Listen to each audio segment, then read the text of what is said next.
viewers, in today's class we are going to see about compound microscope. A simple microscope has a limited maximum magnification, that is less than or equal to 9 for realistic focal lengths. For much larger magnifications, one uses two lenses, one compounding the effect of the other. This is known as compound microscope. A schematic diagram of a compound microscope is shown in figure 931. So this is figure 931, ray diagram for the formation of image by a compound microscope. Here you have a lens, objective lens, and this is called the eyepiece lens. Okay. The lens nearest the object called the objective.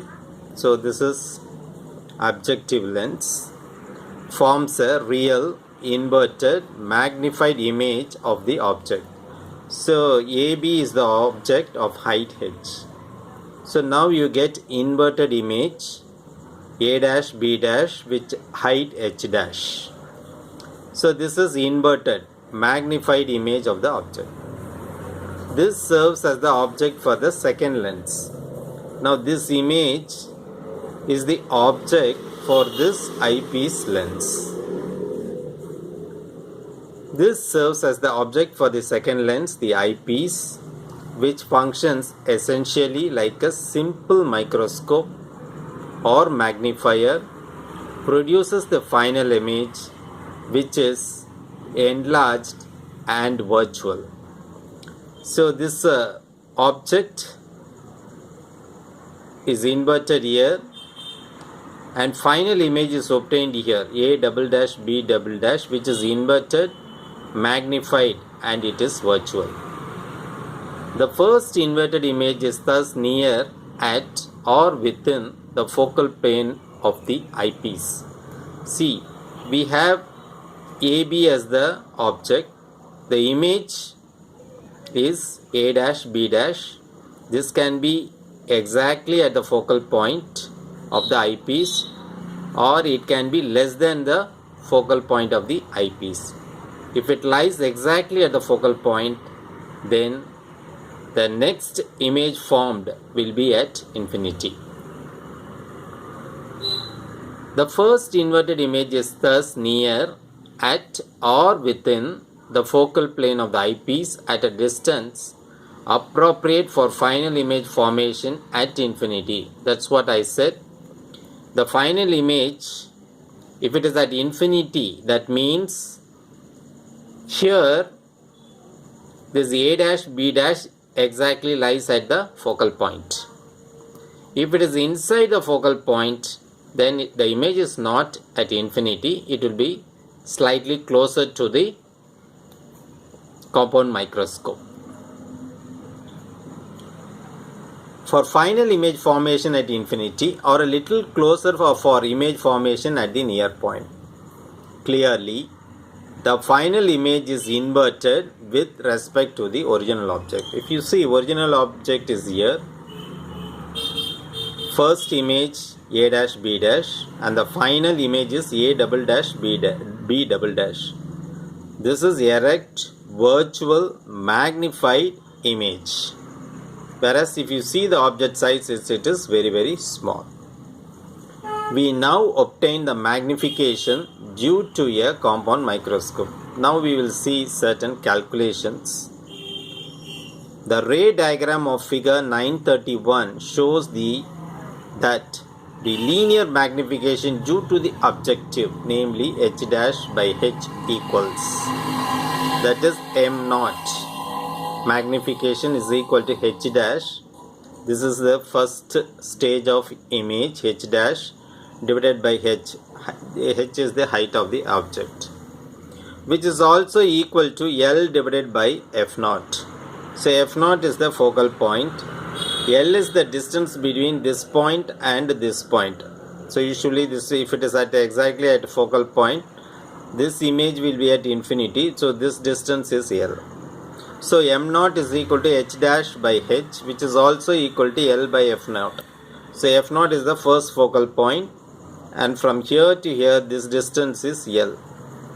Okay, where we have used the result tan beta. Now if you see closely, if you watch tan beta, if you view this triangle, tan beta, this is opposite side, this height is nothing but h, opposite side, and the adjacent side is this distance, which is f naught. That is tan beta is equal to h by f naught.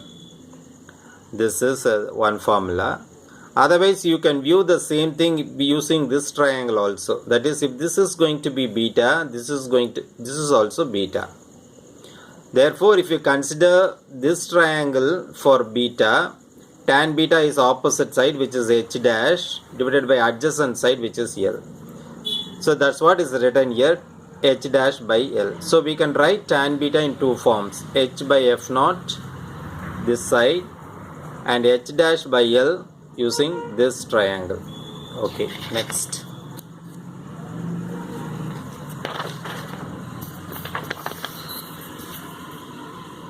Here h dash is the size of the first image, the object size being h and f naught being the focal length of the objective. The first image is formed near the focal point of the eyepiece. The distance L, that is the distance between the second focal point of the objective and the first focal point of the eyepiece, focal length Fe, is called the tube length of the compound microscope. So that's what I said. So the distance, this distance L is called the tube length. That is from here, this focal point and this focal point. This distance in between these two, you have L, that is called the tube length. Is called the tube length of the compound microscope. So once again I repeat this. The distance L, that is the distance between the second focal point of the objective and the first focal point of the eyepiece, that is focal length Fe, is called the tube length of the compound microscope. As the first inverted image is near the focal point of the eyepiece, we use the result from the discussion above for the simple microscope to obtain the angular magnification ME due to it. That is, you can refer equation 939. When the final image is formed at the near point is ME is equal to 1 plus D by Fe. So this answer you will get only if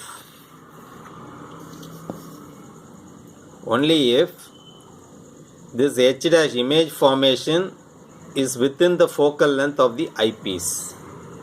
But if it is going to be exactly at the focal point, then we have D by F. Okay. When the final image is formed at infinity, this is case 2. The angular magnification due to the eyepiece is, so we have equation 942, which we saw for the simple microscope. So M is equal to theta I by theta naught, which is equal to D by F. Okay. So we will be using that relation here. So we have ME is equal to D by Fe. That is, the difference between this equation and this equation is, here we have 1 plus this term, whereas we don't have this one. That means the image of the eyepiece